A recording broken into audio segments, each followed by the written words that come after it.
Saudações, fãs de futebol japonês, eu sou o Thiago Cruz e junto comigo está hoje Thiago Bom Tempo para mais uma entrevista dentro do Renemaru Podcast. Hoje temos a grande honra de poder entrevistar Lucas, 10 anos de futebol japonês, uma história riquíssima por diversos clubes, e esta noite poderemos falar com vocês um pouquinho mais sobre a trajetória dele dentro do futebol japonês, 10 anos praticamente de futebol japonês, então é muita história para contar, uma história riquíssima dentro do futebol, depois fora do futebol com outros empreendimentos, e hoje a gente terá essa grande oportunidade de poder estar dividindo com o fã de futebol japonês mais uma grande entrevista. Então, Lucas, muito obrigado por essa nossa participação aqui no nosso podcast e também no blog do futebol do Japão do Thiago Bom Tempo. Boa noite e bem-vindo ao Renemaru Podcast. Muito obrigado, é um prazer enorme poder estar aqui, poder participar. Todo mundo sabe o carinho imenso que eu tenho pelo país, né, pelo esporte, futebol lá que aconteceu comigo no Japão, uma transição muito fantástica, né, e vai ser legal poder compartilhar um pouco dessa história, e vocês que são craques, né, de tudo que passa lá, tanto na liga quanto no futebol japonês em si, da seleção. Você gostou de a gente bater esse bate-papo aqui para eu poder também aprender bastante, que eu sei que com vocês eu vou aprender muito mais. Muito obrigado. Lucas, boa noite. Muito obrigado aí mais uma vez por ter aceitado o convite. Fiquei muito feliz, uma honra ter um jogador de tanto destaque na J-League participando aqui com a gente. Para começar, eu queria que você falasse um pouco sobre o início da sua carreira nesse período pré-J-League, né? Desde o seu início lá no Botafogo de Ribeirão, passando pelo Atlético Paranaense, onde você também virou ídolo, depois no Rennes da França, Cruzeiro, Corinthians. Quais foram as suas maiores alegrias e frustrações nesse período inicial da sua carreira? Bom, foi até bom você tocar, porque as pessoas acham que eu sou oriundo da base do Atlético, porque eu fui muito jovem para lá, né? Fui com 19 anos, mas eu sou de Ribeirão Preto, e aliás, pertinho do Thiago Cruz, né? Somos vizinhos aí de cidade, São Carlos é uma cidade extraordinária, e comecei no Botafogo, fiquei dos meus 9 até os 19 anos, estreiei no Botafogo com 16 anos, no profissional, fui convocado para a seleção brasileira de base jogando no Botafogo. Então, assim, eu tive toda a minha base e a minha formação como homem, né? Porque você perde um pouco disso na vida comum, mas o Botafogo me deu também tudo que eu tenho como um homem de idoneidade, de honestidade, de disciplina.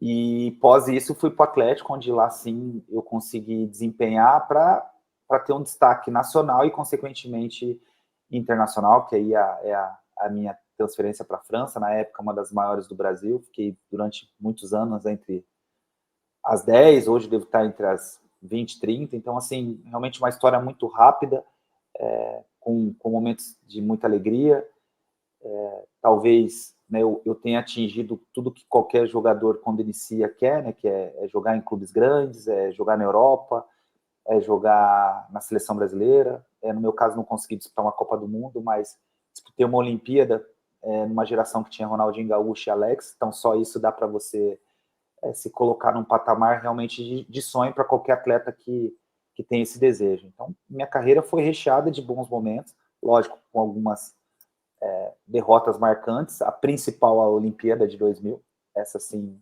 talvez eu não tenha nada comparável, né, perder da maneira que nós perdemos para Camarões, né, a gente 11, eles em 9, aquele gol de ouro que até tiraram, porque isso é uma calamidade que fizeram, né? Você, né, perder um jogo por um lance e não ter oportunidade de tentar, numa prorrogação, você empatar. Então, nós perdemos daquela maneira triste. Então, essa é a minha pior derrota.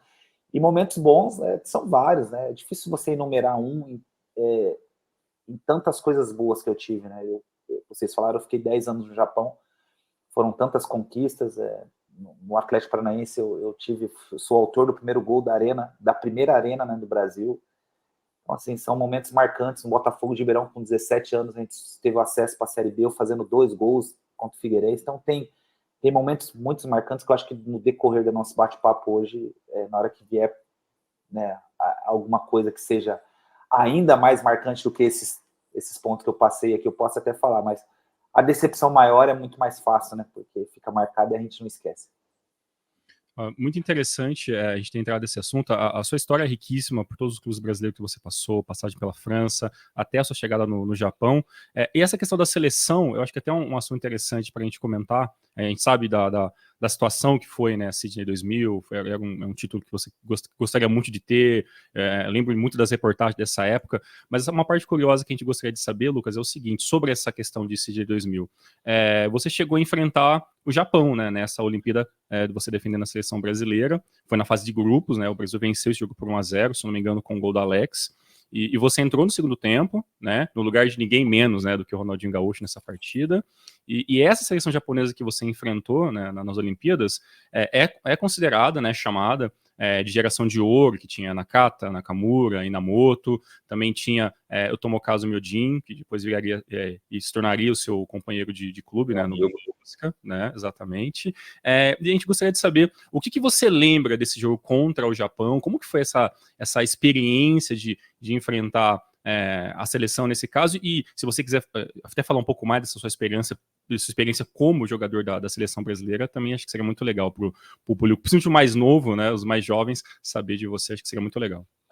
Não, jogar na seleção brasileira é algo lógico, eu consegui chegar nisso numa seleção sub-20, né, que já era, para mim, você imagina, jogando no Botafogo de Ribeirão do interior de São Paulo, você chegar à seleção brasileira, o único jogador que estava no interior de São Paulo era eu, era de São Paulo, Vasco, enfim, tinha muito jogador do Flamengo, do Grêmio, né, que era o Ronaldinho Gaúcho também, que a gente vem, né, vindo se conhecendo desde dessas categorias de base.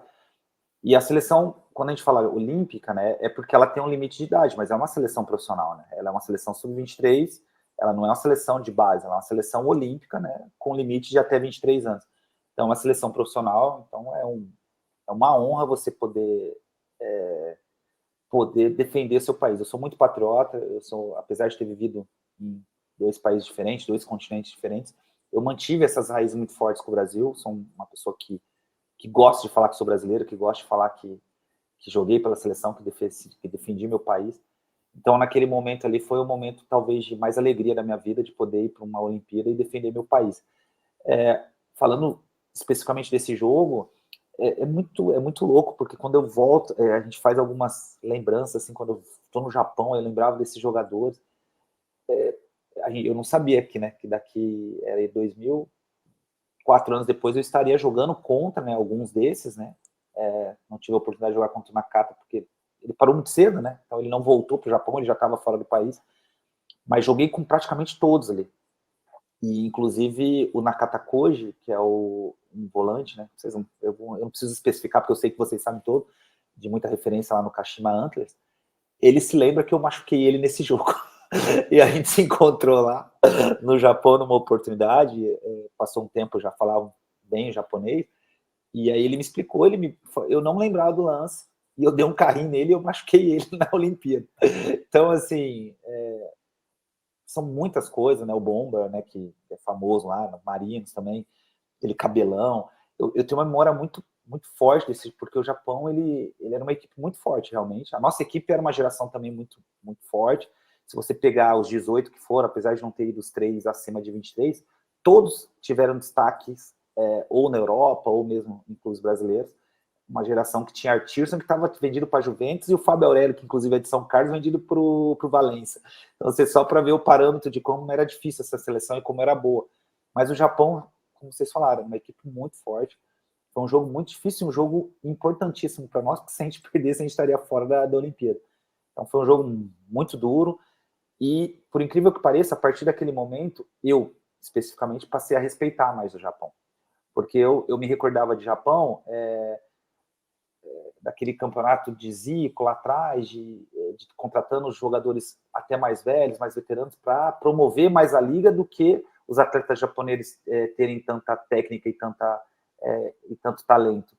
E aí, quando eu me deparo com aquilo ali, né, de uma seleção que se jogava futebol, que tinha muita técnica, que tinha muita disciplina, não só eu, mas eu tenho certeza que todo mundo olhou com outro olho, assim, opa, esses caras sabem jogar futebol, né? Então, foi essa impressão que eu tive, assim, muito positiva, muito agradável de jogar contra uma seleção que nos deu muito trabalho, inclusive quase nos tirou da Olimpíada. Então, e depois de 4 anos, eu acho que até facilitou minha ida para lá, que eu falei, não, eu vou jogar com caras bons.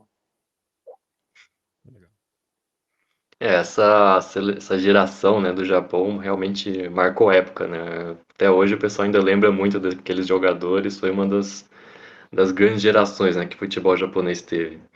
E você, no final de 2003, né, você saiu do Rennes, em janeiro de 2004, foi para o FC Tóquio, estava com 25 anos ainda, um jogador jovem, para um atacante, né, que tinha passado por seleção brasileira, era ídolo de um clube como Atlético Paranaense, como você falou, né, foi vendido para a Europa por um valor recorde, né, 21 milhões de euros, pelo que dizia o noticiário da época. O pessoal lá na França até te comparando com o Ronaldo Fenômeno. Então, de repente, para o Japão, talvez não era algo que você imaginava no início da sua carreira. Então, o que foi que passou pela sua cabeça naquele momento que você decidiu ir jogar no Japão? Excelente pergunta, Thiago. Poucas oportunidades eu tenho, né? Num podcast, quando a gente tem um tempo mais extenso, depois você pode resumir, né, em texto, mas você falar, eu acho que vocês vão conseguir talvez entender.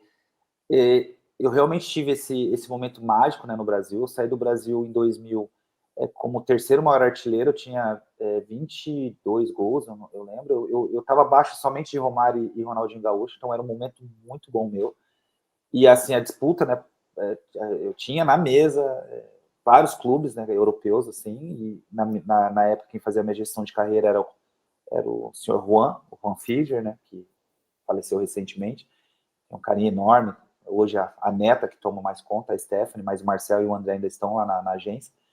Então eram muitas propostas e assim, essa do Rennes, não que eu não valesse, eu acho que naquele momento eu valia porque eu estava muito bem, mas acabou me atrapalhando porque a pressão foi enorme, né? Foi uma coisa assim fora do comum.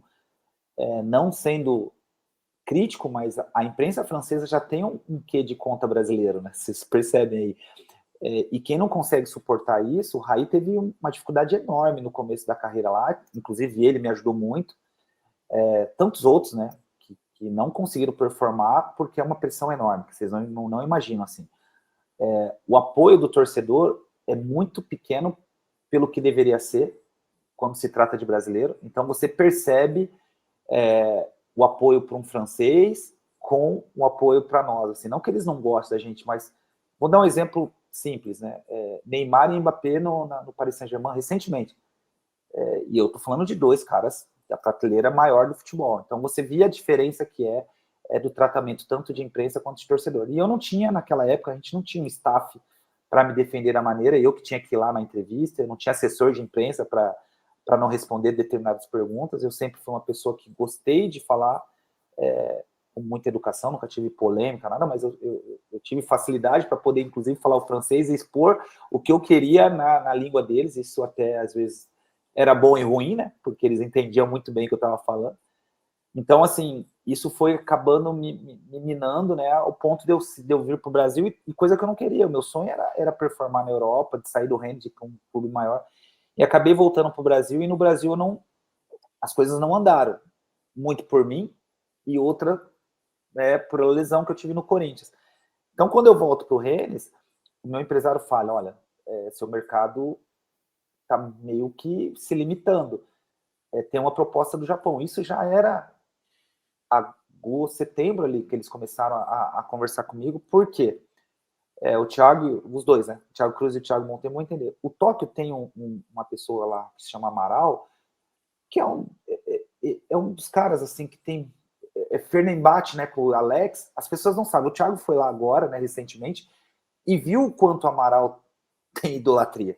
Os caras, ele era como Amaral e Deus, né? Ele não acredita muito em Deus, mas assim, então eles precisavam já fazer uma mudança, né? O Amaral já estava com 30, o Thiago vai saber, mas não sei se era 36 ou 37 anos, já estava numa idade um pouco já de veterano. Então eles queriam fazer a mudança dele, mas com um atleta que fosse impactante. Então, e eu vivi um momento que eu precisava recuperar a minha imagem positiva. Então foi por esse motivo, e eu tinha um grande amigo que era o Kelly, então eu perguntei pro Kelly, que eu tinha jogado com ele no Atlético Paranaense, o Jean, eu tinha jogado com ele na seleção também, e a minha pergunta foi, cara, como é que é a liga, né? Porque financeiramente era melhor que na França. financeiramente eu fui melhor que na França. Em termos de contrato, eram 3 anos de contrato. Então, meu empresário também pensava nisso. Fala, Lucas, 3 anos que você vai ficar no Japão vai te ajudar muito a estabilizar financeiramente.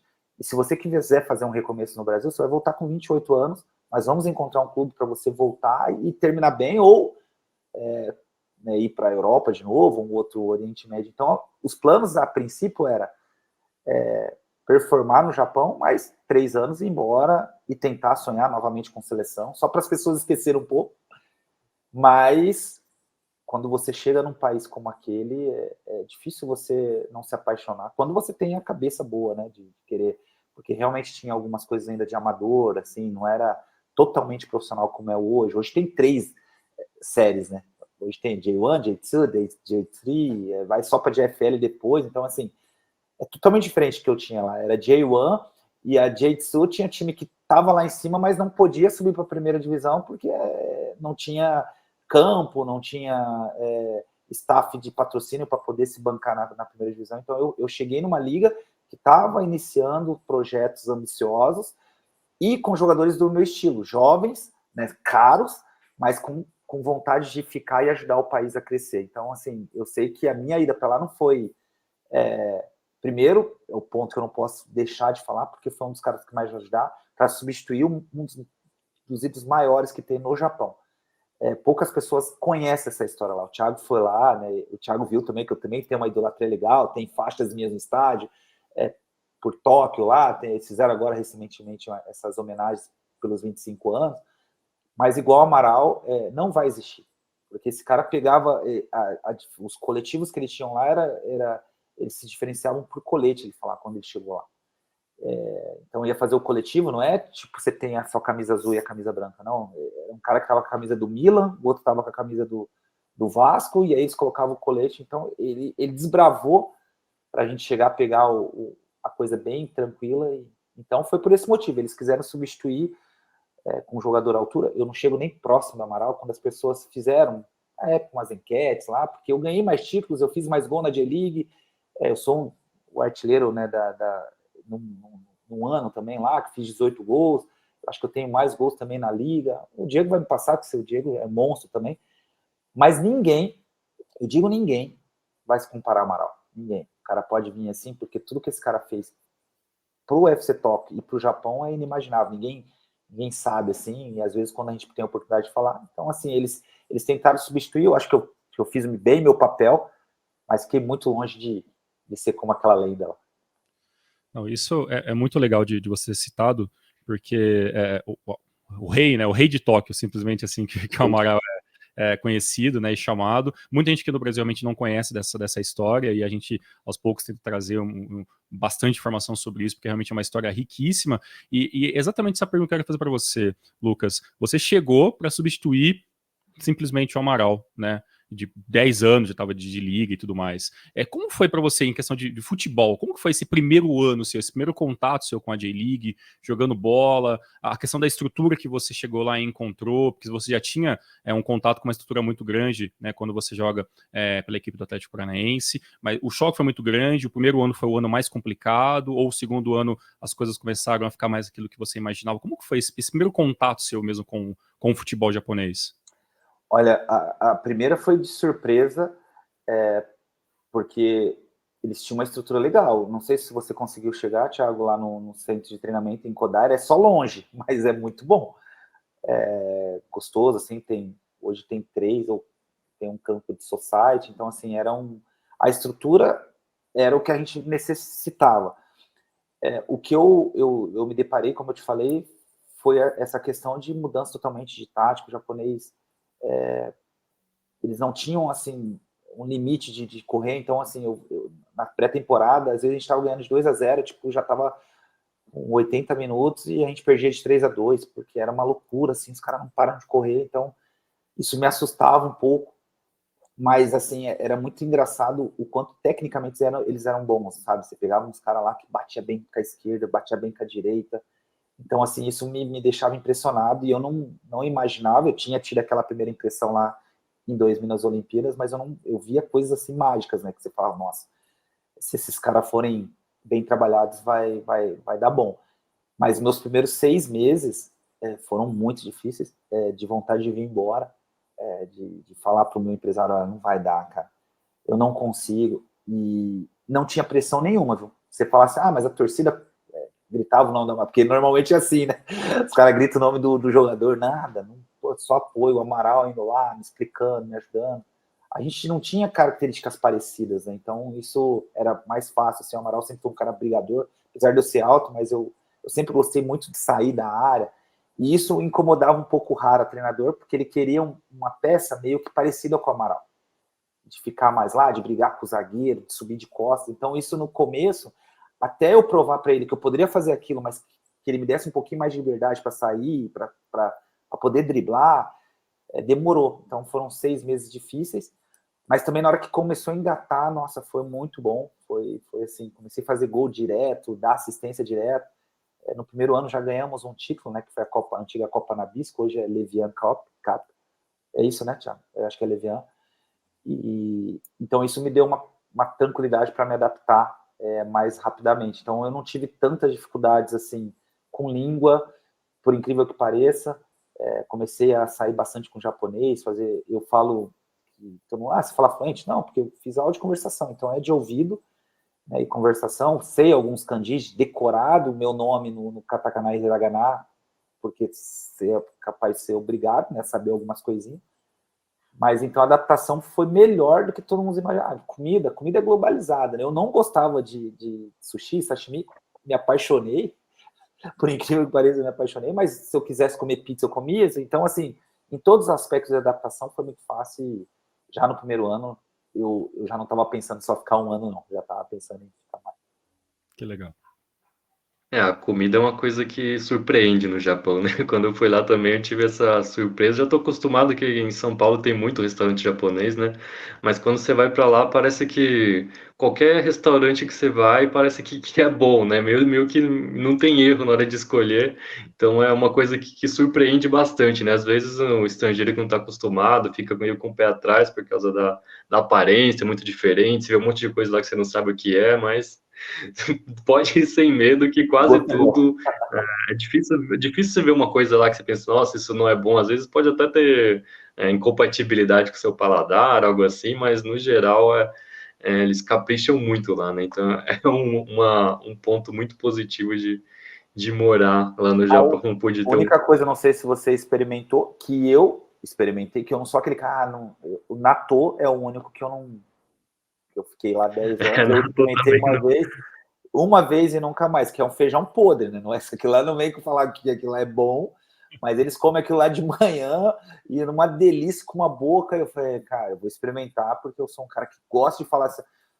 Eu não gostei, não é que eu não experimentei, eu não gostei mesmo e nunca mais comi. Tem que experimentar mesmo. O natto realmente não é pra mim também, mas é aquele meio que ou ama ou odeia, né? Tem muita gente que ama, tem muita gente que odeia, mas Mas é realmente a é muito cabeça, saudável. eles falam, é exatamente isso que eu ia falar. O japonês tem muito disso, né? Da crença dele, e também, né, lógico, tem estudos, né, que dizem que faz muito bem para a saúde na toa, então é justamente por isso. Talvez eles nem gostam do gosto, mas como faz bem para a saúde, eles comem. É verdade, né? A gente chegou a mencionar antes, né, a artilharia, né, FC Tokyo e tal. Acho que é até meio difícil encontrar, assim, listas, né, de artilheiros da história do clube e tal, mas pesquisando aqui, né, eu vi que, pelas minhas contas, né, talvez pode ter algum um ou outro erro aqui, mas eu vi que você fez 94 gols pelo FC Tokyo, contando todas as competições, então seria, né, o maior artilheiro da história do FC Tokyo, né? Tem um Acho que negócio, talvez você deixa pode eu olhar. confirmar essa informação. Não, eu vou pegar aqui só para ver, porque aí vou pegar aqui, eu sou um cara que não... 95. 95, quase. Eu não sei de onde que tem esse 1 aqui, eu sei que eles tiraram um... Nas minhas contas tinha um pouquinho a mais, porque um Precision Match contra o que outro eles não colocaram, eles me fizeram, isso aqui não sei se conseguem ver. Acho que não vai dar.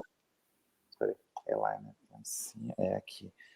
Aí ali tem todos os títulos e E os números aqui. Uhum. E só que eles tiraram daqui um título, né, que eu considero, que é o Juan Cunha, lá um torneio que tem como o Teresa Herrera, tal, que é em La Coruña, que nós ganhamos, e lá eu fiz um gol, então eles não contabilizaram.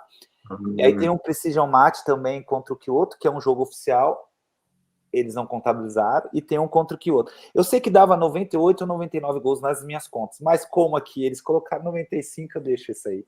Não vou ficar triste, né? Mas Pelo que eu vi aqui, o Diego Oliveira tá com 84, então tem essa possibilidade, né, de vai se ele tomar. Os continuar números são para fazendo ser gols, pode batidos. ultrapassar.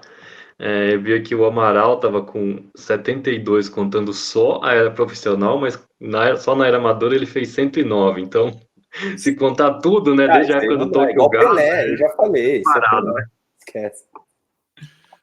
Não, mas o Diego, eu falo que os números são para isso, né? Porque se não bate os números é porque a equipe não está crescendo, não está evoluindo.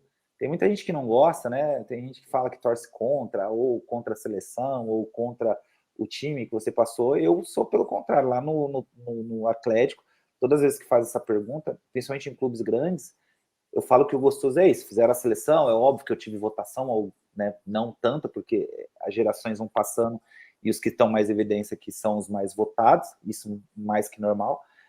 Mas eu ainda, numa entrevista que eu participei da live do Centenário, eu que estava lá na hora da meia-noite, e uma das perguntas foi justamente essa, que eu falei, mas né, a geração do passado, eu falei, não, cara, clube quando é grande e bom, é quando tem a dúvida de quem foi, de quantas relações tem que montar, porque quando se eu ficar aí durante muito tempo, é porque o Tóquio não está crescendo, e eu sempre falo isso, eu queria tanto que o Tóquio ganhasse uma liga, justamente para ter esse crescimento, uma equipe de capital, né, que até para o futebol seria bom, né, porque ainda tem essa disparidade do beisebol, não só de salário, mas de mídia e até de torcedores. Então, eu torço cada vez mais para que o Tóquio consiga esse tão sonhado título.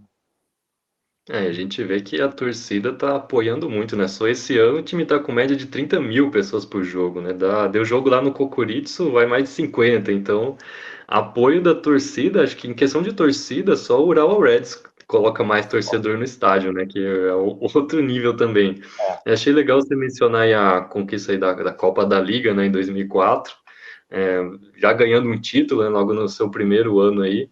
Acho que foi um título marcante, né? Porque vocês ganharam na final do Urawa Reds, que era um time que tinha muitas estrelas, né? Tinha o Alex Santos, tinha o Túlio Tanaka, os dois que jogaram na seleção japonesa, Makoto Hasebe, um jogador, um dos maiores lendas do futebol japonês, início de carreira, tinha o Emerson Sheik, enfim, era um time incrível, né? Aquele do Urawa Reds. E na semifinal, nada menos que aqui o clássico contra o Verde, você fez um hat-trick.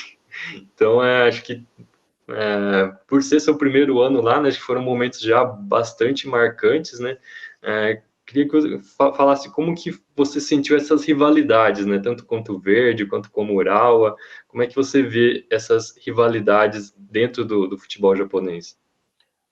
Por incrível que pareça, o Verde, assim, tem a rivalidade por eles terem trocado a cidade. Já tinha, né, Tamagawa ali, que é o clássico, inclusive, contra o Frontari.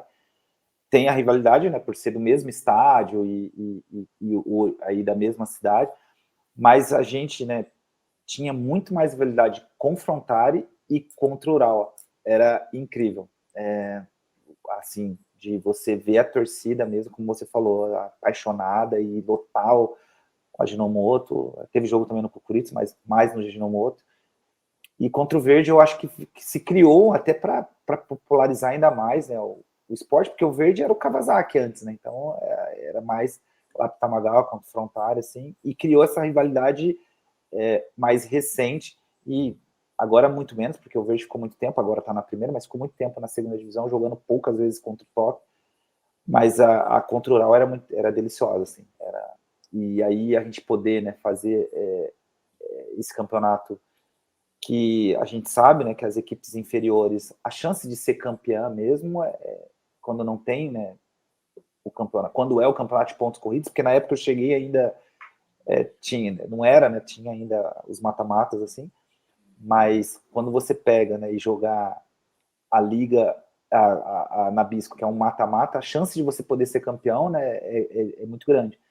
E aquele jogo contra o Verde, eu consegui... você vê, eu falei que poderia chegar a um ponto de alegria, que eu falei que a gente vai lembrar, eu consegui tirar o trauma do gol de ouro, porque eu faço o gol, né, no gol de ouro. Então, assim, aquele trauma que eu tinha das Olimpíadas, de momento talvez mais trágico da minha carreira, eu consigo ter esse momento de felicidade.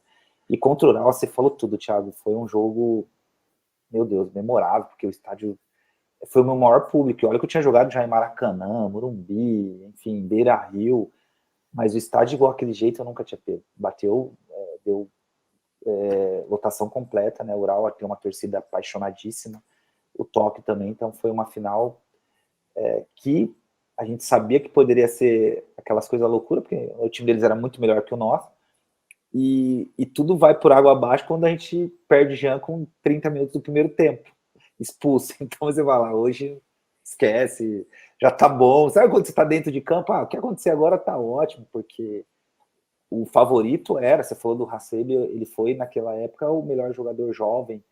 Então, assim, era uma equipe muito forte. Tinha aquele baixinho, esqueci o nome dele, Suzuki. Era um time assim, eles saíam, tinha um cabeludo que é famoso também, que mais veterano, que entrava uma correria danada lá pro Ural.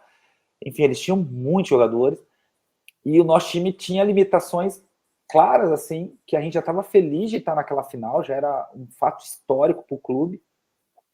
Só que eu acredito muito em Deus, né? Então acho que era para ser a gente, porque levamos para os pênaltis. Eles devem ter, eu não sei o scout, assim, qualquer dia se passa e até você me dá, se você for possível. Mas se eles não chutaram 30 bolas no gol, foi. Porque assim, foi uma coisa impressionante, foi um bombardeio, assim, mas a bola não entrou, e aí nos pênaltis a gente estava talvez mais confiante ainda, porque ali sim a gente viu que poderia ganhar, né? Porque aí era uma questão de competência e sorte misturada, e aí deu tudo certo para nós. Vamos falar um pouquinho sobre essa questão de rivalidade. Você citou as rivalidades do UFC Tóquio, das equipes que você enfrentou aqui no Brasil, e jogou a favor e contra. E na questão de Osaka, que também é o time que você também jogou por lá, como que era a rivalidade entre Gamba Osaka e Cereço? Claro, as coisas mudaram bastante, hoje a rivalidade de Cereço e Gamba Osaka está em uma outra situação, mas naquele momento, como que era Gamba versus Cereço Osaka? Vocês que estudam muito, não só do futebol japonês, mas também, acredito, da cultura japonesa, quando você vai um pouquinho mais para aquelas regiões, é um pouco mais, não rebelde, mas mais bravo, assim, né? O pessoal daquela região é uma pessoa mais brava. Tanto é que lá em Osaka, eu já vi vaias. E eu perdi clássico de 7-0, acho que pro Frontari, e dei a volta no campo e lógico, tinha gente triste, falando, mas... E lá no Tóquio tinha gente aplaudindo. No Gamba, toda vez que a gente empatava, era gente vaiando e vaiando feio, sabe? E jogando coisa. Então, assim, é um povo que tem uma energia maior. Isso já tinham me falado. Tem alguns sotaques também que eles falam até diferente, né, da região ali. E a rivalidade era, então, um pouco mais pesada, assim, né? Apesar daquele momento, o Gamba tá num momento também melhor. Se eu não me engano, era o ano que o Cerezo tinha caído também para a segunda divisão. Não, o ano que eu cheguei em 2008, eles tinham caído também para a segunda divisão, mas eles tinham uma geração de ouro, né, que era Kagawa, enfim, eles tinham uns moleques muito, assim, que vinham se destacando e depois até tiveram um sucesso europeu, assim. Mas era uma rivalidade mais pesada, assim, inclusive de torcedores, assim. Vou ser sincero para vocês, eu nunca tinha visto briga. E a torcida do Gamba sempre tinha uma briga ou outra, teve uma briga com o Urawa também muito feia, que eu nunca vi, que aí até teve problemas pro clube, de multa. Então, assim, era um pouquinho mais pesado. Nada se compara ao Brasil, né? Nada, mas um pouco mais enérgico, assim, tão apaixonada quanto, mas mais enérgica também. O que eu vejo muita gente falando, né, que o pessoal de Osaka, eles são um japonês que mais parece com um brasileiro, né? O pessoal fala muito disso, e eu senti um pouco disso quando fui para lá também. A cidade de Osaka foi uma das cidades do Japão que mais me lembrou São Paulo, então tem um pouco desse ar, assim, o pessoal de Osaka, ela era um pouco diferente do que a gente dá, dessa imagem do japonês padrão que a gente tem, né? Eu até cheguei a ver em algumas entrevistas suas aí que você conseguia se virar bem no idioma japonês, né? A maioria dos estrangeiros que a gente vê jogando no Japão, eles acabam não aprendendo o idioma, tanto porque é difícil pra caramba, eu já estudei vários anos, sei bem o quanto que é difícil, também porque eles têm a facilidade de ter o intérprete lá, né? Mas como é que Exatamente. você fez para aprender o idioma e até que ponto que você conseguia se comunicar lá? Putz, você tá, hoje tá gostoso, porque tá tendo perguntas que eu nunca tive oportunidade de falar. Quando eu cheguei lá e eu falei que nesses meus 6 meses estava bem difícil, era justamente por isso. Eu tenho um amigo, que é meu amigo até hoje, o Ino-san, que é o intérprete lá do Tóquio. Eu falo que ele é presidente, né? Um cara que está há mais de 20 anos no clube não pode ser só intérprete. Ele era um cara fantástico. E aí eu comecei a perguntar para ele, né, cara, o que eu tinha que fazer e tal, para poder me adaptar também com o japonês. Ele me falou, se eu sou você, começo a ir com eles, almoçar, jantar, no começo eu vou com você, não fica só com brasileiro. Então, o erro quando tem nessa adaptação, e eu fiquei de embaixador em 2014, em 2013, 2014, porque o Tóquio tinha esse interesse, hoje o Amaral faz esse processo, o Nao-san também, que é o Ishikawa também faz esse processo, porque eles querem, né, ter essa relação do brasileiro com o japonês, para a adaptação ser um pouco mais rápida. E o que eu falava, é óbvio que nem todo mundo segue, eu falava, cara, vai tentar estudar.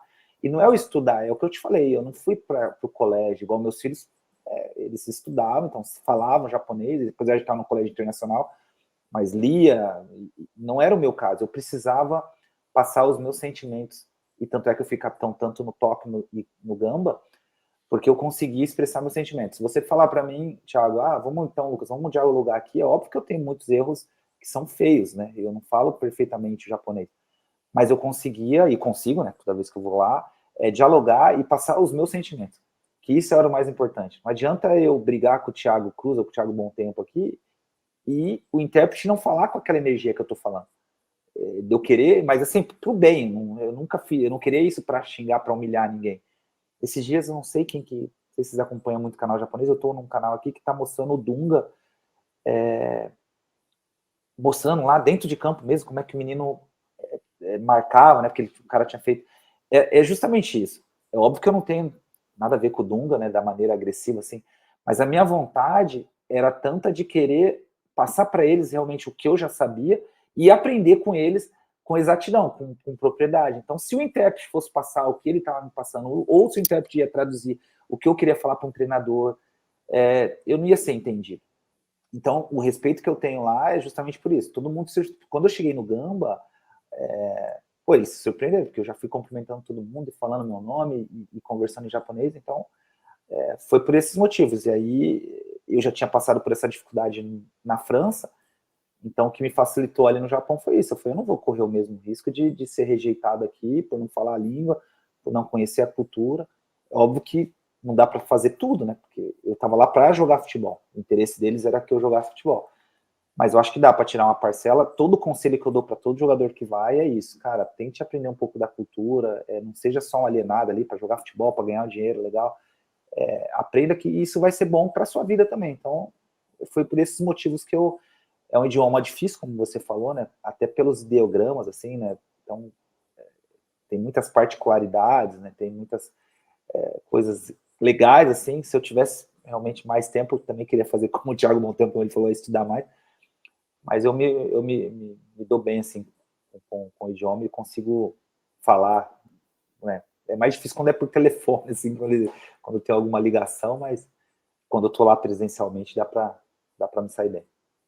Eu até vi sobre esse assunto de você se virar a entrevista e o jogador ter ali que se resolver. Tem uma entrevista antiga que depois eu fui rever e eu acho que é o seu próprio canal no YouTube, que é uma entrevista de já o seu segundo retorno ao UFC Tóquio, e aí você faz uma entrevista um pouco em francês, né?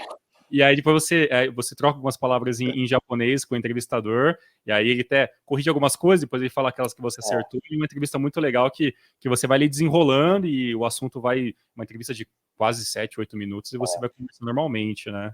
Eu acho Mas muito legal. assim, eu preferia não. Essa ali é porque ele me pegou numa saída de treino logo que eu voltei, e aí eu esqueci o nome dele, ele é bem famoso lá. e a gente falava mais em francês eu conseguia falar melhor. E por que não? Porque aí sim, para o público, aí eu tinha que eu queria sempre mostrar com mais perfeição, né, o que eu queria falar. Então, programa de TV raríssimos eu falei sozinho. Teve um só na final da Tenorrai de 2000, a última, né, que eu ganhei com o Tóquio em 2011. Essa eu participei sozinho lá do NHK com o Rui Ramos. Mas, assim, em programa de TV nunca fui sozinho. E médico, né? Isso aí, então, porque você não pode errar. Agora, então era isso que eu pensava. Eu falei, não, com médico e pro público, né? Porque é ruim você... O japonês tem as formalidades, né? Falar com o presidente, por exemplo, o Japão a gente tem muito de visitar as empresas. Então você tem que ter algumas formalidades que a apresentação isso eu conseguia fazer bem, mas algo que você não pode fugir ali da regrinha. Então, isso eu sempre usava o tradutor. Essa entrevista era engraçada, porque depois passa um tempinho, eu falo, putz, falei mal pra caramba, mas tá bom. Mas é só pra dar pra ficar engraçado. Eu coloquei lá brincando, que você vê, você falou canal, não tem nem canal, aquilo ali eu pus, eu lembro que a época eu tava lá no Japão ainda, você pode ver que é antigo, porque eu queria tentar deixar em alguma coisa que, algum momento eu sabia que ia acabar DVD. Então eu encontrei ali, e eu ainda sempre procuro alguma coisa que é minha e deixo gravado, que quando você quer um momento de nostalgia, você procurar, e eu achei essa entrevista e foi legal mesmo. Tá lá mesmo, tá gravadinha lá. Poxa, muito, muito legal mesmo. Essa questão do seu tempo, né, dentro do futebol japonês, Luca, você ficou 4 temporadas, né, no FC Tokyo, depois você ficou mais 3 pelo Gamba Osaka, depois você retornaria e ficaria mais 3 na equipe do FC Tokyo, totalizando 10 anos. Eu sei que sempre chegou um pouco mais no meio da temporada, e dá 9 meses e pouquinho. Dá 10 temporadas, na verdade. A gente arredonda para 10 de Japão. Como jogador profissional, você teve, na teoria, então, mais tempo jogando no Japão, né, do que aqui no Brasil, continuamente. Você imaginava que você ficaria tanto tempo assim no Japão? Eu sei que você falou até que os primeiros 6 meses foi aquele baque que você falou, não sei se isso aqui vai dar certo, mas o que você atribui essa mudança sua de pensamento, de opa, dá para ficar aqui mais tempo, o que você atribui tudo aquilo que deu certo, o sucesso que você teve de maneira contínua no futebol japonês? Lógico que são vários aspectos, né? Primeiro, a felicidade da família, minha esposa se adaptou bem também, aí você vai tendo filhos, financeiramente, são várias coisas, a tranquilidade do país, a segurança do país, e tem um aspecto muito importante que é em todos os momentos, assim, eles falavam, né, que o Japão estava crescendo e eu estava ajudando esse crescimento, então isso te motivava. Você vê que você estava ali também para ajudar. E quando eu faço várias conversas assim lá com o pessoal lá do Japão, mesmo quando eu estou lá, em conversas informais, a gente faz um resumo e, assim, não só por causa de mim, jamais, né? Eu acho que todos aqueles que participaram de muito tempo dentro da liga, você acaba partilhando, né, de momentos de crescimento de atleta japonês. Então, até por isso, foi me motivando a ver coisas que, quando a gente estava no começo ali de 2004, acho que tinha, sei lá, 3, 4 jogadores japoneses fora do país, com destaque, sendo que somente 2 eram realmente orgânicos, né, que eram o Nakamura, Shunsuke e o Nakato, que depois ele até para. Porque os outros, assim, eram muito questão de patrocínio, ia lá, ficava um tempo, mas tinha 2 jogos na Itália, um jogo na Alemanha. E quando eu saio em 2013, cara, são centenas, né? E com jogadores realmente fazendo sucesso na Europa, jogando em clubes grandes. Teve um momento de ter o Milan com o número 10, o Honda, e o Nagatomo com a 5 na Inter. O Kagawa sendo disputados por vários times e depois ir para a Premier League. Então, assim, isso era um dos motivos que lá atrás estava me motivando. Poxa, eu estou ajudando.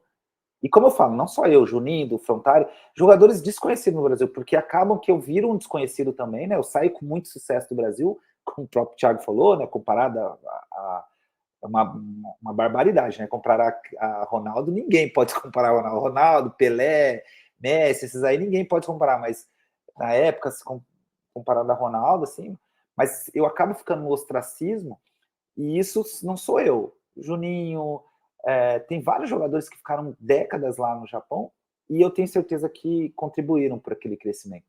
Porque eles param, né, de fazer aquelas contratações bombásticas, né, em troco de mídia e de patrocínios, né, que é trazer os europeus, ou até mesmo brasileiros com muita fama, mas, por exemplo, França, cara, ficou, sei lá, a França também ficou uma pancada. Robson Ponte ficou uma pancada. E eram jogadores extraordinários que ajudaram a contribuir para o crescimento desses outros. Então, eu acho que esse era um dos motivos que foi me dando gás para você ver, poxa, que é uma liga legal, cara, gostosa, público fantástico, os campos maravilhosos para jogar. E aí o complemento que é o extracampo, que é um país extraordinário para viver. E até como sinal desse seu crescimento também, né? Em 2008 você se transfere para o Gamba Osaka, né, depois de 4 anos no FC Tóquio, e você passa a jogar em um time que está sempre disputando títulos, né? Algo que você infelizmente não conseguia no FC Tóquio naquele momento. Em 3 anos no Gamba, né? Você ganhou 2 Copas do Imperador, ganhou a CL, jogou Mundial. Essa passagem pelo Gamba dá para dizer que foi assim o auge da sua carreira? De títulos, sem dúvida nenhuma. Thiago, você fez ali um contorno fantástico, porque eu só saio do UFC Tóquio para ganhar título. Quando eu faço um contrato extraordinário que eu renovei, eu tinha meu contrato teria 2004, 2005, 2006, então 2006 eu renovo meu contrato por mais 2 anos no Tóquio. E na minha conversa lá com o diretor, eu era muito chato, né? Na verdade, eu não aparento, mas eu era muito chato. Eu falava, cara, a gente precisa fazer time para ganhar. Aí eles trazem o Van Schopp, em 2007, Van Schopp, já estava Hirayama, que era aquele atacante grande, que também era comparado ao Ronaldo. Enfim, a gente faz um time muito forte, vem o do Júbilo, fugiu o nome, que era um grande jogador do Júbilo também. Enfim, aí se junta com o Chikawanal, que já era jogador de seleção. Nosso time era muito bom em 2007, e mesmo assim a gente não consegue nem chegar próximo de título de J1. Então ali começa esse assédio, né? Tive uma conversa com o Ural, tive uma conversa com o Marinos e, na verdade, a melhor proposta, nem financeira, mas assim de proposta de jogo, que eu achei que eu ia me encaixar e não tinha, não estava errado, era no Gamba, né? Que era o estilo de toque de bola.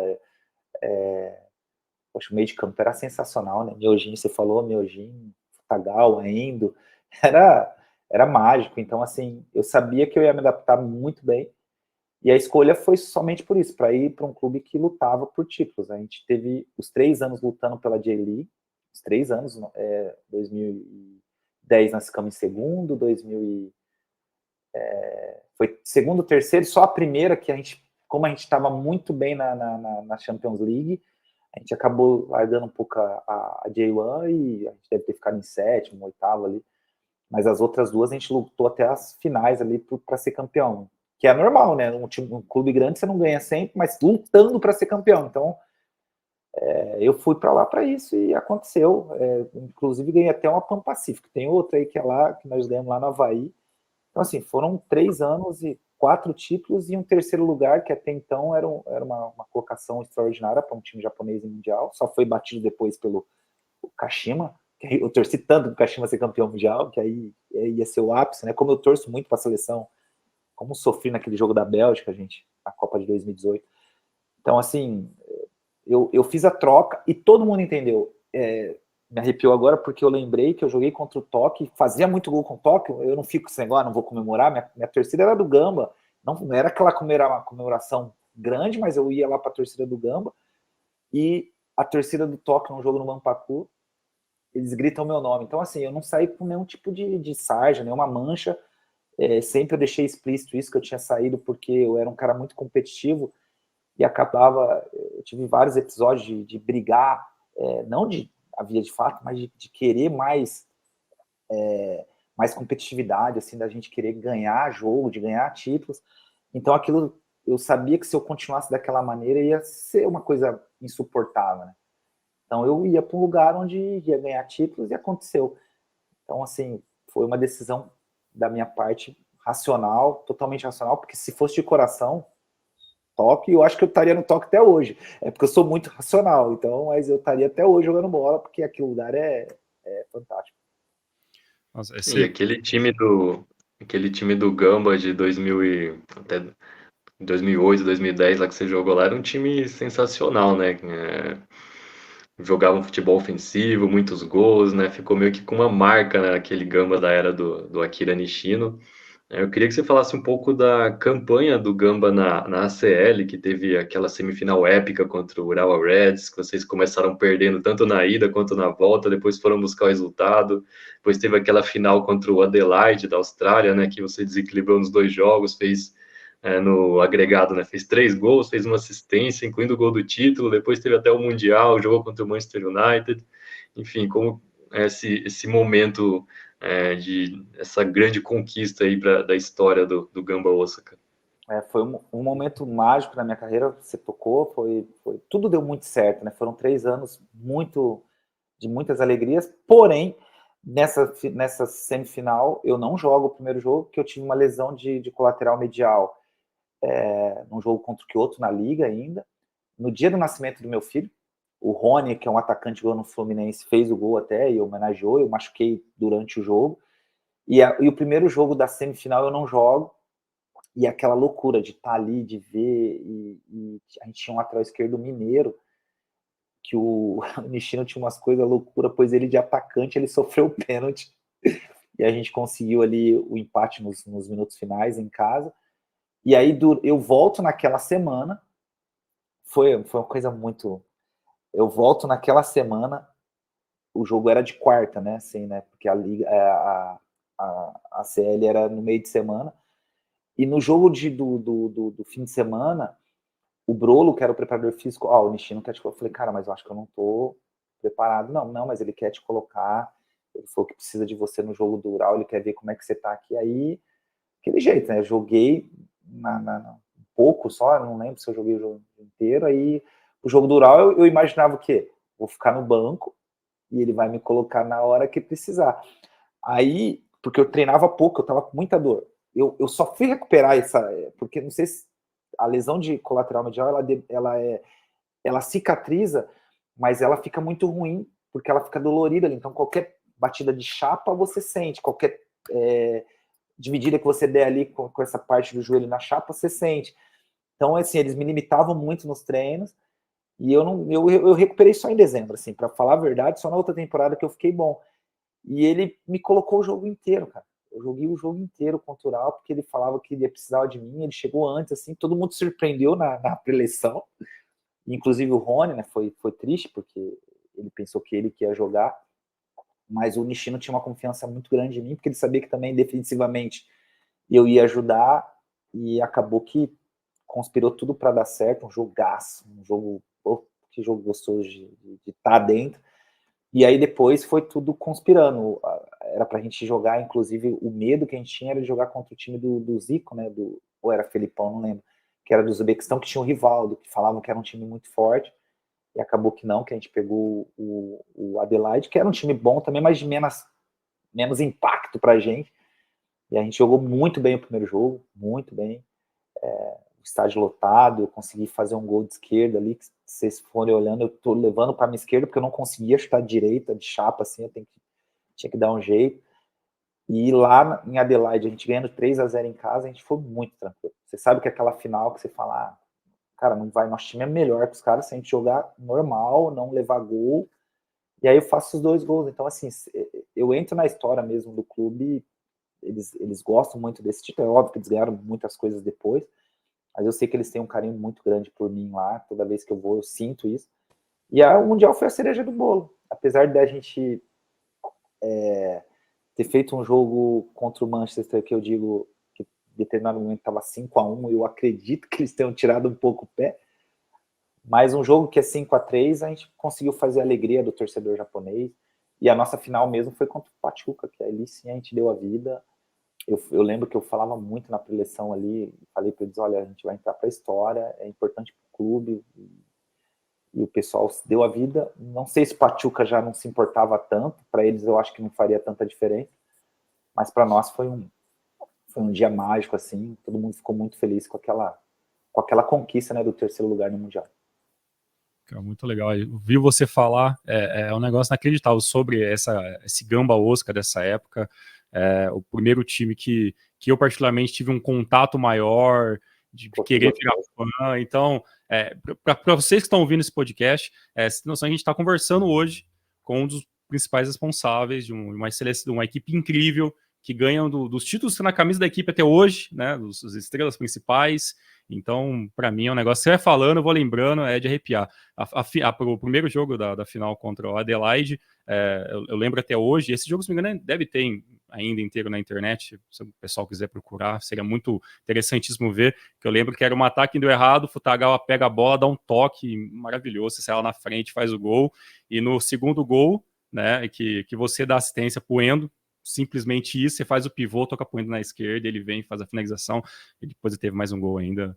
Foi maravilhoso, os 2 gols seus na final, finalizações belíssimas de média distância. Olha, assim, ouvi você falar, vou lembrando tudo isso, sim, é um negócio que eu vou levar para o dia inteiro isso aqui, Lucas. Eu agradeço demais isso. Eu, como torcedor do Gamba Osaka, vou vendo tudo isso e vou ficando muito feliz, assim, olha. Pô, vocês fizeram coisa espetacular para mim, porque é gostoso. Falar tanto do Tóquio quanto do Gamba é gostoso, mas do Gamba é realmente momentos mágicos. Esse time era muito, muito gostoso de jogar, assim. E os 3 anos, né, assim, depois vieram grandes nomes, né? O Sami, que tá jogando até hoje, inclusive ele teve vários momentos que ele, se você pegar ali os primeiros gols dele, a maioria eu dando assistência para ele. Pode pegar lá e eu brinco com ele. Cara, esse menino eu vi nascer e vi várias coisas muito, muito bacanas ali no Gamba, assim. Era um clube que tinha mais ambições, né, realmente, de títulos. E assim, foi muito gostoso como eles me receberam, né? Porque eu tinha o Baré, tinha acabado de sair Magno Alves, eles tinham em 2005 o Araújo, que tinha muita credibilidade no clube. E o gostoso do Japão é esse respeito que eles têm, que na substituição eles não ficam relembrando, eles idolatram, eles respeitam, eles relembram, mas eles apoiam os que estão ali, né? Então, para mim, substituir Magno Alves também era difícil. E, para azar, que eu não falei essa parte lá do Tóquio, quando eu fui pro Tóquio, eles queriam que eu usasse a 11. Aí, o Kelly falou, cara, eu não sabia que era Amaral, tem que falar a verdade para vocês, eu nem lembrava do Amaral jogando no Brasil, apesar dele ter tido uma passagem, inclusive, do início do Palmeiras na Parmalat. Ele tem uma foto lá, que naquele início o Amaral fazia parte lá, era o Tacílio, o treinador, não, depois veio o Nelson Batista, e depois que ele vai pro Japão, mas eu não lembrava que era Amaral. E aí o Kelly tinha lá, tinha um jogador que estava sendo negociado, que era 9, mas a 11 estava disponível. Aí o Kelly, se eu sou você, não pega a 11 não, velho. Eu falei, por quê? Cara, a 11 é do cara aí que é o rei de toga. E quando eu vou pro Gamba, é o contrário. Eu chego lá, o Baré queria pegar a 9, que o Magno Alves tinha saído, o Baré era 16, ele queria pegar a 9, o Baré tinha feito uma pancada de gol. E o Nishino não deixa, porque eu acho que é numerologia, ele falou, não, o 9 vai ser o Lucas. Eu falei, caramba, tem que substituir o Magno Alves, o cara faz gol pra caramba. Mas acabou que deu certo. E eu não tinha muito essa questão, apesar de gostar do número 9, né, assim, na minha carreira sempre joguei com a 9, apesar de não ser, vocês olham, as pessoas me veem, né, como um centroavante, mas minha característica nunca foi de um matador, né, eu sempre gostei de sair da área. Eu falo que eu não sou um pé duro, né, cara, eu dava drible também, então a 9 normalmente é pro cara só faz gol, mas eu gostava do número 9 e ficou. Mas substituir Magno Alves foi pegada para mim. Era uma responsabilidade muito grande. Muito legal. Avançando um pouco dessa timeline sua de anos, de 3 anos, né, contemporâneos de Gamba Osaka e tudo mais, em 2011 você retorna, né, para o Brasil, né, em mais uma passagem pelo Atlético Paranaense. Depois de alguns jogos você anunciou sua aposentadoria, mas depois de alguns meses você aceita retornar, né, ao futebol japonês para mais uma passagem pelo FC Tóquio. O que te fez você mudar de ideia dessa aposentadoria anunciada para voltar a ter mais uma passagem pela equipe do Japão? Aí, se vocês buscarem em japonês, vai ter aí. Em português, menos, mas lá no Japão, bastante. Porque eu e minha esposa, a gente estava meio que cansado. A gente queria viver um pouquinho mais no Brasil, curtir. A gente tinha 2 filhos na época, hoje a gente tem 3. A gente queria curtir o Brasil como a gente não tinha curtido.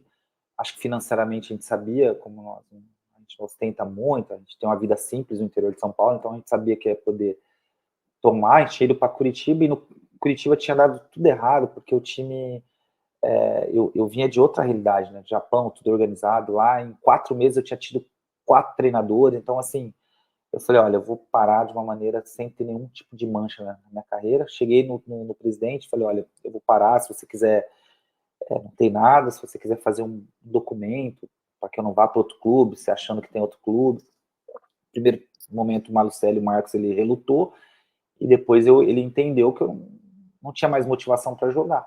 Então, eu parei, fiz a despedida, fui para o Nordeste, engordei uns 5 quilos, sabe aquela coisa de comer, beber sem dor, sem pecado? Só que aí, esse meu amigo que eu falo que é o Hino, me ligou, poxa, saiu aqui no Japão que você parou? Aí eu falei, parei, cara, tô... Mas 32 anos, eu falei, tô cansado, e não... tinha vivido quase 9 anos fora do país, direto, né, sem... Aí eu falei, já deu, não quero mais. Aí ele falou, cara, a gente tá precisando de estrangeiro. Pedro Júnior foi embora, o Roberto machucou, o Roberto que era um volante, e só tá com o Roberto César. Eles estão querendo um estrangeiro, para nós vai ser ótimo, porque o UFC... Isso num dia, aniversário da Lúcia, dia 12 de maio. E eu falei, não, esquece, não vou voltar para Japão, não tem a mínima possibilidade. Aí, como eu falei, viajei, e nessa viagem eles começaram mais acintuosamente. Cara, a gente precisa, porque é difícil encontrar brasileiro, estrangeiro, para vir jogar 6 meses, a gente está na segunda divisão. Aí eles pegaram pesado, porque tinha um diretor lá, muito meu amigo, que me relembrou, poxa, eles falaram, ninguém quer vir por causa do terremoto que aconteceu, então eles estão achando que tem radiação, mas não tem nada. E aí aquilo mexeu um pouco comigo, e aí eles falaram, pô, a gente tá perdendo público, a gente tá em 13º, eles estavam em 13º da segunda divisão, o Tóquio tinha caído para a segunda divisão. Me sensibilizou um determinado momento, mas eu falei, não, eu tô decidido, não vou.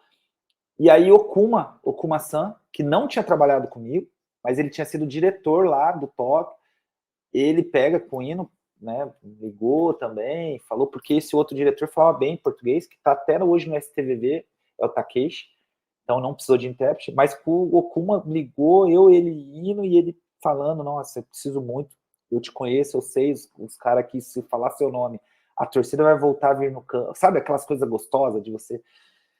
E, para ser bem honesto com vocês, não foi por dinheiro, tem gente que fala, mas você foi ganhar dinheiro. Eles não tinham dinheiro, o Tóquio nem tinha condições de fazer uma contratação, então até nisso eles pensaram, o Lucas não precisa de dinheiro, nós vamos conseguir trazer ele.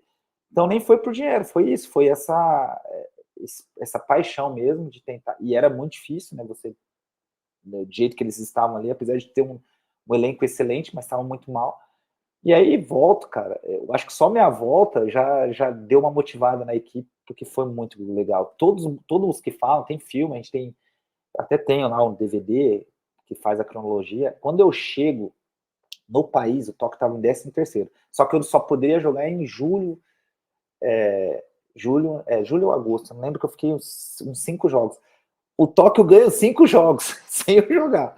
Taranã, e aí quando eu começo a jogar, já tá ali em, sei lá, sabe, não em primeiro, mas já tá perto ali, quarto ou quinto. E aí dá tudo certo, cara. Dá aquela... Então, assim, a minha volta foi exclusivamente para isso. Tanto é que a minha esposa não vai comigo. Eu falei, não, eu só vou jogar 6 meses, então fica aí, vai organizando pra gente morar lá em Ribeirão. Fui sozinho. Me dediquei como nunca, que eu engordei mesmo. Eu não tenho tendência, assim, de ficar muito obeso, mas eu engordei, então voltar naquele calor. Você foi agora, né, no verão, né? No verão você tava lá, né, Thiago? O Thiago vai falar aí com propriedade. Quem nunca foi pro Japão, na época de junho, julho, vocês acham que não tem calor? Fala aí, Thiago. Explica um pouquinho que depois eu volto no contexto para falar que eu sofri. A primeira vez que eu fui para o Japão foi em 2019, e foi justamente nessa época, né? Julho e agosto. O verão. No Brasil, eu acho que não se compara nem com o clima do Nordeste. Do que eu conheço, é mais parecido com o clima de Cuiabá. Cuiabá, acho que é talvez parecido com Manaus, né? Que é muito quente, muito úmido.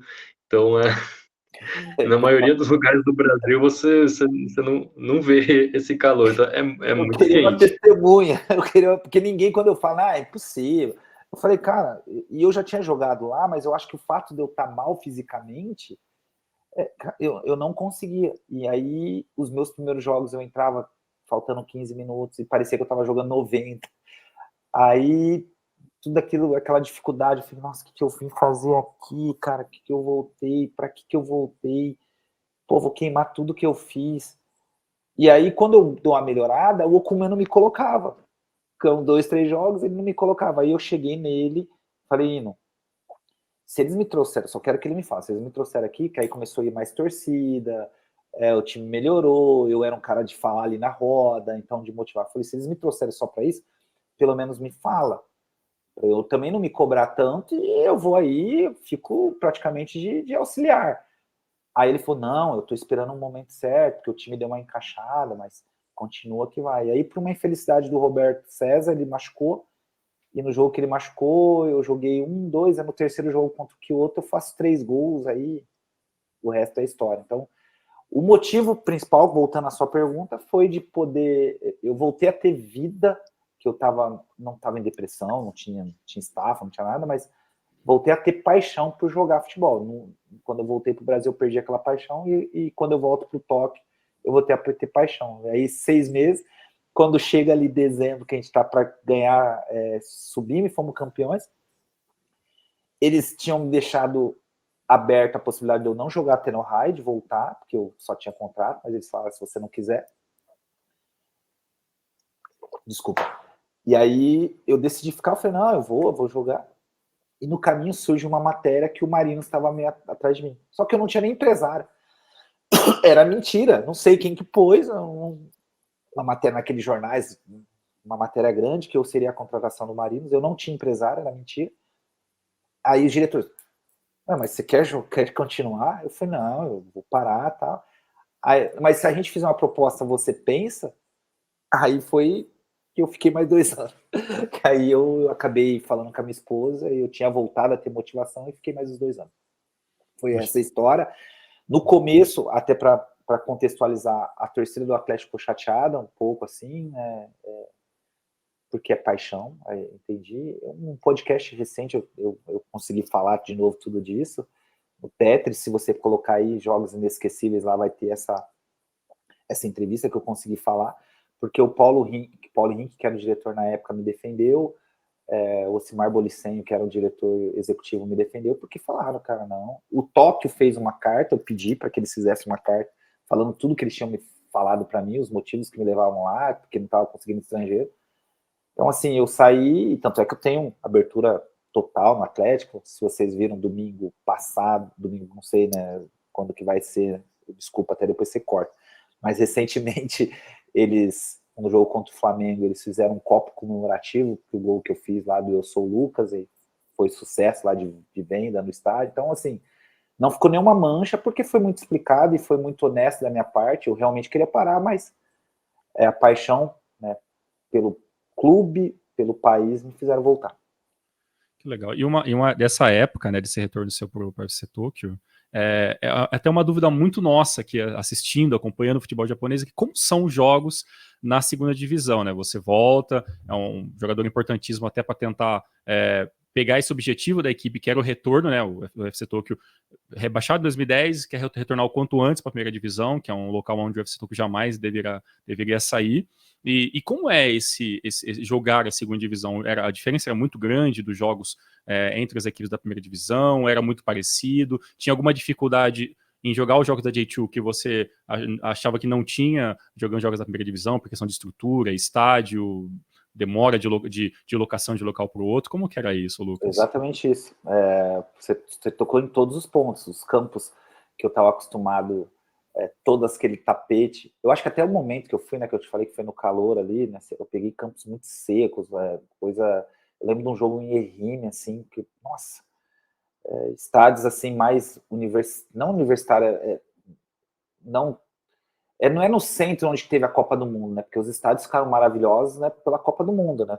Então, assim, eu peguei estádios que jogam mais a pessoal da faculdade, né? Na segunda divisão, estádios mais antigos, com estruturas realmente diferentes do que eu estava acostumado. Foi um baque. Foi um baque, e eu te falei, todo momento eu falo, nossa, o que eu vim fazer, cara? O que eu tô fazendo aqui? E uma dificuldade tremenda de me readaptar, o estilo de jogo diferente. O Tóquio realmente era um time de muita qualidade, tinha muita dificuldade para jogar, porque as equipes jogavam muito fechadas, né?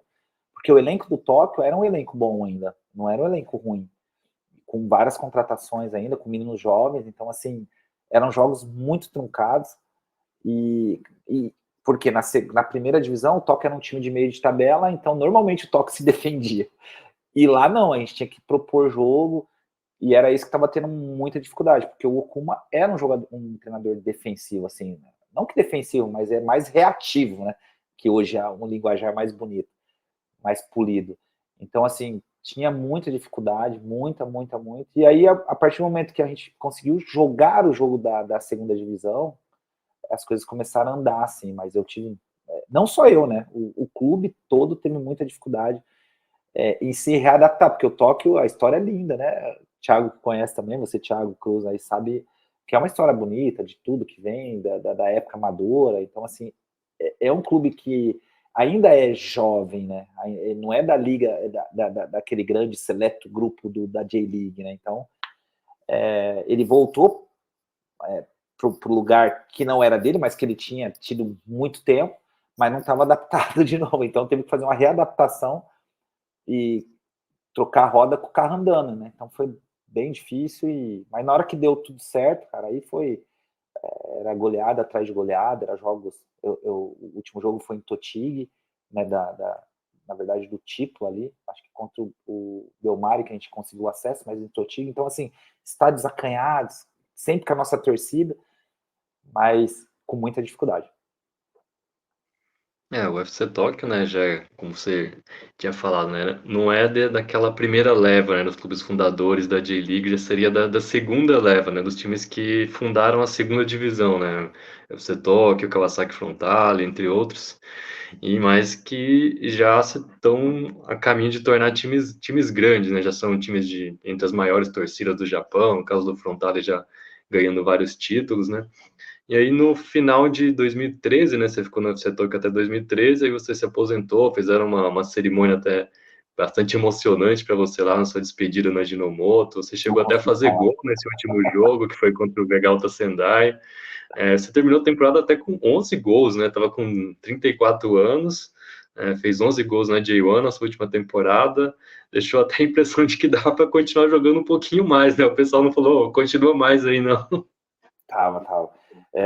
Mas eu tinha bem definido comigo, assim, que seria meu último ano. Em fevereiro, a minha esposa ficou grávida da Maria Antônia, nossa última filha, e ali a gente tinha decidido, só que eu não tinha falado nada pro clube, porque, assim, eu não queria, né, decepcionar, queria fazer uma temporada boa, então me preparei muito na pré-temporada, assim, como nunca.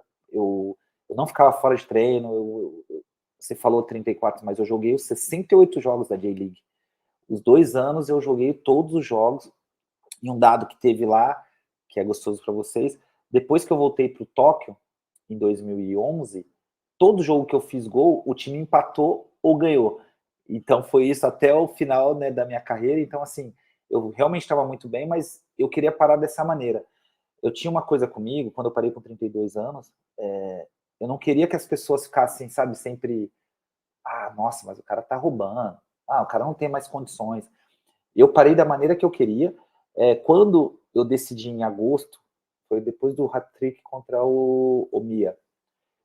Falei, eles surpreenderam, mas eu falei, não, a gente já tinha um combinado. Aí eu prolonguei era 6 meses, depois virou depois virou 2 anos e meio, então assim, definido, eu vou ficar. E aí eles falaram, mas você tá bem, o que foi? Não, eu só quero parar e parar bem. Vou continuar jogando, tomara que a gente ganhe ainda aí, na época ainda tinha Tenohai para frente, a gente já tinha saído da Nabisco, e aí eles entenderam, o japonês é muito coerente, né? Entenderam, me ajudaram, e começaram a partir dali, já fazer todo como seria a despedida. Aí eles falaram, vamos fazer um jogo, como é que você quer? Aí eu falei, não, cara, eu quero o último jogo, porque eu já sabia que o último jogo era em casa, contra o Sendai. Então eu falei, esse último jogo é o último, aí o que vocês quiserem fazer. Aí eles fizeram DVD, tem o livro, e esse jogo era o meu último jogo oficial pelo Tóquio, e por incrível que pareça, assim, eu falo, cara, eu preciso fazer um gol, porque ninguém vai deixar, né? Não é um jogo festivo. Falei, pô, preciso me despedir bem, né, cara? E aí eu consegui fazer o gol, nossa, aquilo foi uma alegria que vocês não vão entender, assim, porque eu saio chorando, porque eu sabia que era o meu último, era a última dança mesmo, assim. Nesse jogo a minha esposa tinha levado a minha filha, então tava meus 2 filhos, minha filha tinha 3 meses, ela nasceu em outubro, e é uma emoção, assim, que toda vez que eu relembro ali, vocês falaram, né, eu não consegui falar, eu tinha tudo escrito em japonês, né, para fazer um discurso em japonês, e depois do jogo, a emoção era tão grande que eu falei, não esquece, eu vou falar, eu saio em português, mas não saiu do jeito que eu queria, eu vejo aquilo ali, eu falo, não é o que eu queria falar mais coisas, porque eles colocaram no telão, aí vinha Endo, enfim, vários, cara, não vou lembrar, assim, todo mundo dando depoimento, então ele me matou, cara, me deixou no chão, então, assim, é uma despedida digna, em vida, e é o que eu falo para todo mundo, que o Brasil podia olhar um pouquinho mais para o Japão, assim, nesse aspecto, né, de respeito, não só com o atleta, mas com respeito ao ser humano, assim. É o que eu sempre falo para todo mundo, ninguém consegue entender. Só quem vai para lá acham assim, né? Eles me acham muito educado. Eu brinquei até com o Thiago antes da live, falei, ó, vamos começar no horário que eu sou japonês. Mas é gostoso, cara, você fazer as coisas corretas, você ser educado. Aqui no Brasil você é elogiado, né? Mas lá é obrigação, então fica uma coisa muito leve. Então aí passou um filme naquilo, né? 10 anos aqui, tudo deu certo, as coisas aconteceram, tive 3 filhos, sou idolatrado, as coisas são tão boas, então foi um filme que eu fico gravado assim, e se você me perguntar se eu tinha condições, eu tinha plenas condições de jogar mais 2, 3 anos, mas eu não sei se seria da mesma performance, né? Então eu não queria ter dúvidas, eu queria parar de uma maneira que você olhe e fala, nossa, dava para você jogar. Não você olhar e me ver ali gordinho, me arrastando, putz, ele foi o cara bom lá de 20 anos, então eu parei da maneira correta, eu não quis me comparar a Zidane, que parou desse jeito, ou outros tantos grandes craques que pararam. Eu queria parar bem e aconteceu do jeito que eu queria. Realmente, depois você parou por cima, né? E depois de aposentar, virou embaixador da FC Tokyo, às vezes participa lá de eventos no clube. Até quando eu fui lá no Ajinomoto esses dias, tinha um mural com a sua foto bem grande lá do lado de fora da estação, mais perto do estádio. Como que tem sido essa sua relação com o futebol e principalmente com o futebol japonês, né? Depois que você pendurou as chuteiras? No início, como você mesmo disse, em 2014 eu era funcionário do clube, né? Mesmo morando no Brasil, eu fui 4 vezes, assim, que era um trabalho. Primeiro eu fiquei na pré-temporada toda para adaptação do Edu e do... Vocês são melhor de memória do que eu, o zagueiro que jogou no Fluminense depois, bastante tempo. O cabeludo ali. Ferraz, o primeiro nome fugiu. Esqueci. Poxa, meu amigo. Ele machucou o joelho e não jogou no Tóquio. Ele não chegou a estrear, porque ele machucou o joelho. Enfim, era o Edu, que veio da Alemanha, e eles estavam... E aí eu fiquei com eles para fazer adaptação, participei de toda a pré-temporada com o treinador italiano. E nesse meio tempo, o treinador italiano me chama para ser auxiliar. Mas porque ele viu, né, que eu estava ali, eu queria ajudar os caras, e entendia, falava japonês, mas a minha relação foi ali, fazia esses eventos depois de 2015, lá no Gamba também. Até a pandemia, eu ia praticamente 2 vezes por ano para o Japão para fazer evento, para participar, que é uma coisa gostosa. Tinha um evento que foi cancelado, que seria mágico, foi acho que dia 26 de maio, Gamba e Tóquio, né, o jogo. Ia ter um evento que era uma empresa de fora fazendo, mas acabou que, não sei os motivos, não deu certo. Seria a minha próxima ida. Mas minha relação é essa, de ex-atleta, com muito respeito. Eu não trabalho ativamente futebol, apesar de ter 2 filhos que jogam futebol, mas a relação é muito boa, porque todo momento que eles necessitam, eu não meço esforços para poder ir para lá e poder relembrar os bons momentos, não só em entrevistas, mas nesses eventos que é bem gostoso fazer lá. Então, é uma relação muito boa, mas extremamente de ex-atleta, não tem nada profissional. O zagueiro que a gente estava tentando lembrar o nome era o Matheus Ferraz. Matheus Ferraz, obrigado. Falei Ferraz. Porque ele não jogou. É uma história muito triste. Ele estava muito bem. A gente fez a pré-temporada, ele estava, nossa, todo mundo adorando ele, e ele se machuca nesses precision match que tem, que eu falei que eu tenho um gol a mais aí, depois o Thiago Bontempo vai me ajudar a corrigir isso aí. Ele machucou no jogo contra o Urawa, e ele acabou não estreando num jogo oficial em liga lá no Tóquio, mas depois ele fez uma carreira de muito sucesso aqui no Brasil, mais especificamente no esporte e no Fluminense. Ele mesmo, Matheus Ferraz, me perdoe, falei Ferraz e lembro, falo com ele ainda de vez em quando, mas fugiu o nome aqui, né? Tantos nomes que eu tenho de amigos e grandes amigos. Muito legal. Ó, a gente falou antes do começo do podcast, na gravação do making off maravilhoso que a gente fez antes de começar, com erros de gravação, que eu deu muita risada. Eu falei para você que a gente não ia entrar muito em polêmica, mas eu vou ter que entrar em uma aqui. Que é um assunto que atualmente... Eu me meti da cadeira aqui. Que é a questão da atualização dos logos e escudos dos times japoneses. O que você achou do novo escudo do FC Tóquio? Eu tenho que ser honesto, né? Eu preferia muito o antigo, mas é uma coisa de saudosista, né? Eu sou saudosista. Eu sou um cara que gosto do que foi, né? Sei lá, no Brasil também está fazendo muito, né? Teve uma polêmica muito grande do Atlético, principalmente. E eu sou um pouco saudosista, eu não fico muito em cima do muro. Mas é uma questão de gostar, não. De gostar do antigo, não que o outro seja feio. Não estou dizendo, é questão de gostar. Você perguntar qual que você gosta, gosto mais do outro. Não que o outro seja feio, mas isso é uma questão minha, particular minha, mas eu gostava do antigo. Legal.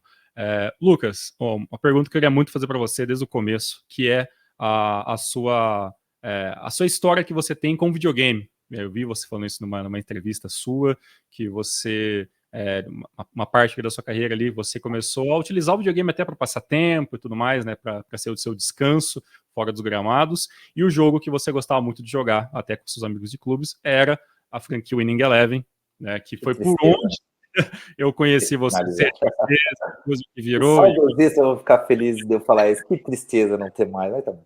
Exatamente. E, Lucas, queria que você comentasse com a gente um pouquinho como que era essas jogatinas, se você ainda joga videogame, se você ainda gosta de brincar de vez em quando, quem eram os seus companheiros de clube, em todos os clubes que você jogou, que você teve um pouco mais de tempo para poder ter esses momentos de brincadeira com videogame, o que você jogava, porque realmente eu admito para você que uma das primeiras coisas que eu tive com o seu nome, esses momentos, foi pelo videogame, foi pelo Winning Eleven, então é muito legal saber que você jogava essa franquia também.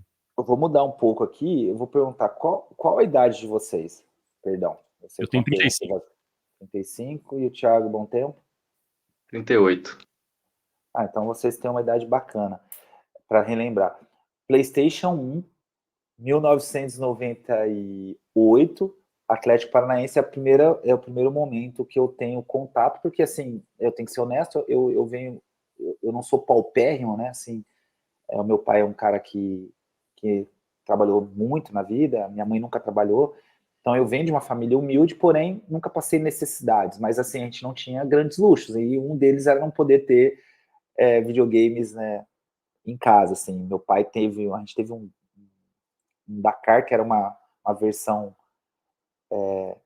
fake do Atari, foi o único videogame que eu me lembro em casa, assim, mas não pegava nada, as fitinhas não entravam, não tenho boas lembranças disso. Então, o primeiro momento que eu posso ter, né, tenho dinheiro para comprar um PlayStation 1, e o Winning Eleven era o videogame. Eu sempre gostei de jogar futebol, nunca gostei de luta, pouco de Street Fighter, assim, mas não era uma coisa que o Mario, às vezes, mas a minha paixão sempre foi futebol.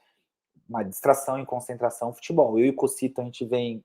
Cocito um grande volante, meu irmão, meu compadre, nós jogamos juntos no Botafogo de Ribeirão, no Atlético Paranaense e no Corinthians, então é o cara, meu melhor amigo, e companheiro de quarto de concentração, então ele foi os primeiros, ele era horroroso, sem brincadeira, nunca vi um cara tão ruim no videogame, que é como ele tem uma história boa, que eu vou contar rapidinho, e eu ensinei ele a jogar, E assim, eu gostava muito de. Não sei se. E por isso que eu perguntei da idade. O Winning Eleven não é como hoje, tão fácil. Hoje, né, você joga pela bolinha ali e tal, e você movimenta. Ele era tipo retão. Então, assim, eu colocava Roberto Carlos numa ponta. Clássico. Todo mundo colocava o Roberto Carlos. Então, assim, aquelas coisas que todo mundo jogou. E o Cocete não sabia nem pegar no controle. E eu ensinei ele a jogar. E ele, pô, começou a gostar, mas horroroso. Mas um dia ele fez um golaço. Sabe aqueles gol de Winning Eleven que você estava, que não tinha que posicionar para onde ela vai, ela entra no V. E a gente estava no atletismo. Você vai ver o Cocete, não tem 3 gols na carreira. E ele faz um gol, cara. E a gente sai de golaço. Você pode procurar esse gol, Atletiba Seletiva 1999. E a gente até deu uma entrevista um tempo atrás falando, e aí eu saí gritando atrás dele, gol de Leleve, gol de Leleve, cara, porque tinha sido um gol que ninguém faz, assim. Aqueles gols que você chuta, de qualquer jeito, o negócio era chutar pro gol. Então a minha primeira experiência, né, é essa, meu primeiro contato, uma delícia você ficar horas ali. E aí depois vai evoluindo, né, porque vira Pro Evolution, né, no final aqui. Mas no Japão, sempre isso. E o Van Schop, quando chega lá, ele vem da Premier League. Cara, você tá falando de mim, agora você imagina, Van Schop, 2 Copas do Mundo. Falei, cara, vou jogar com o cara, velho. O cara é um dos caras mais simples que eu já vi na minha vida. E amava videogame. Amava. Só que era ruim pra caramba, só amava. Mas era ruim pra caramba, mas ele ficava louco. Aí tem um caso muito engraçado, que a gente na concentração jogando, o Richelli, não sei se vocês lembram do Richelli, um atacante. Jogou no Santos, campeão da Libertadores. A gente jogava, o Richelli era bom pra caramba, a gente apostava muito lá. E aí a gente tava, eu e o Paulo, a gente ficava nos campeonatinhos, eu e o Paulo Van Schop ali. De repente, na hora que eu vou fazer o gol, o Paulo me dá uma cutucada, cara. E aí eu erro o controle, não faço gol, fico pé da vida com o Paulo, assim, e só no de manhã, que o japonês gosta de caminhar antes de jogo, assim, que ele veio, ô, boludo, vamos conversar, por causa de videogame. Então, assim, eu tenho muitas histórias, cara, que, assim, na concentração a gente se deliciava, e o Will Eleven assim, depois, né, fazer modo carreira, eu sou sincero, não gosto de FIFA. Você perguntou se eu jogo, meus filhos pegaram um pouco de mim, eles amam videogame, e hoje jogam só FIFA. Não posso negar, tentei me apaixonar um pouco lá pro FIFA, mas eu sou saudosista, eu não consigo jogar na bolinha ainda, cara. Você acredita nisso? Então, eu sou um cara que... Setinha até hoje também. Não é? Setinha, então. Eu jogo, mas aí me arrebento. Então, eu fiquei assim um pouco para trás, né? Porque eu não gosto de perder. Eu fico ali, meus filhos, eu ensinei eles a jogar. Depois que eles aprenderam, eu jogava para ganhar. Então eu nem me arrisco, porque hoje meus filhos estão craque aí no FIFA, jogam esses modo carreira, jogam não sei o quê, jogam online, jogam com o cara que tá lá na Tailândia. Então, assim, eu fiquei um pouco para trás. De vez em quando eu penso ali para brincar, mas não tem nem graça. Mas foi bons momentos, eu fico com os tempos nostálgicos aí do nosso Winning Eleven. Legal, eu só queria compartilhar com você um momento que nas minhas Master Ligas de Winning Eleven 2008 J-League, quando eu contrato o Lucas, você fica lá até a aposentadoria, Lucas. Não tem retorno para o setor, que lá é até a aposentadoria, te avisando já. Bom saber. Que gostoso. Eu confesso que eu gostava mais do FIFA, mas o Winning Eleven tinha aquele atrativo, né, de você poder jogar com os times japoneses, a seleção, os jogadores lá e tal. Mas o que eu gostava mesmo era do futebol do Super Nintendo. De vez em quando a gente até reúne o Thiagão, o Elias também faz parte do podcast, a gente até às vezes joga um pouquinho. Pô, gostou. Mas não dá para ficar divertido. Lucas, não dá. O Thiago é muito apelão no Superstar Soccer. Faz ele é gol bom. então. Não tem competição no seu Superstar. Não, na verdade eles é que são ruins mesmo, mas daria pra fazer. Ai, meu Deus. Você viu, eu entreguei. O Van Schop ele é fraco também. O Richel era bom. O Van Schop era fraco. Era só bom pra gente fazer as nossas noites. Ia pra casa um do outro pra jogar. Olha só que delícia. A gente ia pra casa um do outro quando não tinha treino à tarde pra fazer o nosso campeonatinho. Né? Era uma delícia. Legal. Bem, vamos já caminhando já para o final, né? Já está quase dando 1h30 de entrevista aqui. Bem, mas agora para já ir encerrando, eu queria perguntar para você como que você vê essa evolução do futebol japonês durante esses 20 anos, né? Desde que você chegou em 2004 até hoje, Como é que você acha que está o nível atual do futebol japonês, comparando com 20 anos atrás? Não, hoje é um nível, eu coloco ele ali, lógico, não, ainda está um pouco abaixo quando a gente fala das grandes seleções, mas hoje o Japão já é um país que a qualquer momento pode surpreender como o Marrocos surpreendeu.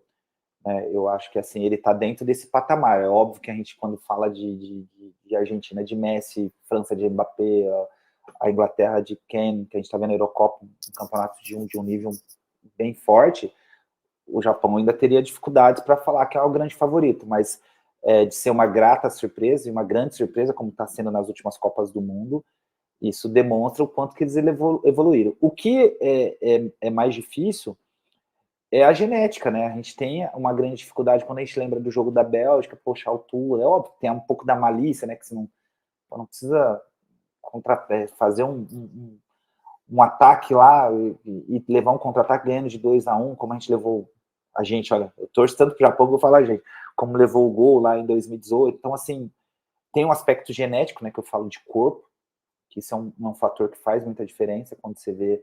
E é engraçado porque o Japão ele tem grandes nomes em outros esportes, então isso não seria uma grande dificuldade, mas eu ainda acho que no futebol, por ser um esporte coletivo de muitos, né, são 11 que jogam ali, ainda isso faz a diferença, a parte de aspecto físico.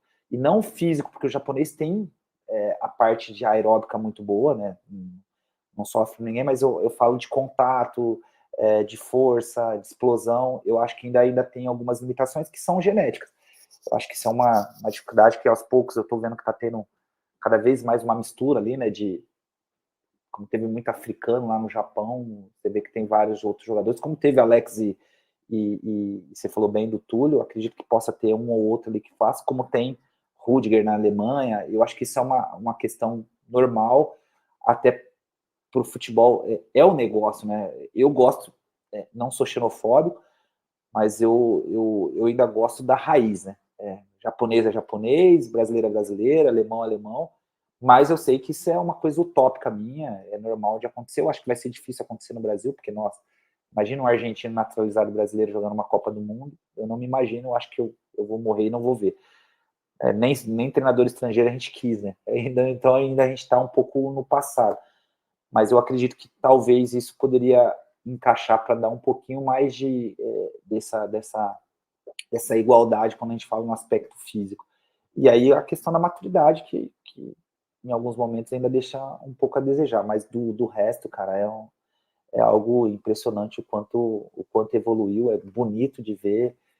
Taticamente, a gente sabe que sempre foram muito disciplinados, então isso não é surpresa para mim, mas é gostoso. Eu gosto de assistir o jogo da seleção japonesa, torço muito, e eu sempre relembro bastante, assim, e me sinto muito honrado de saber que contribuí de alguma forma para esse crescimento. Então, é bem gostoso para mim saber, assim, que a seleção hoje vive um patamar alto, né?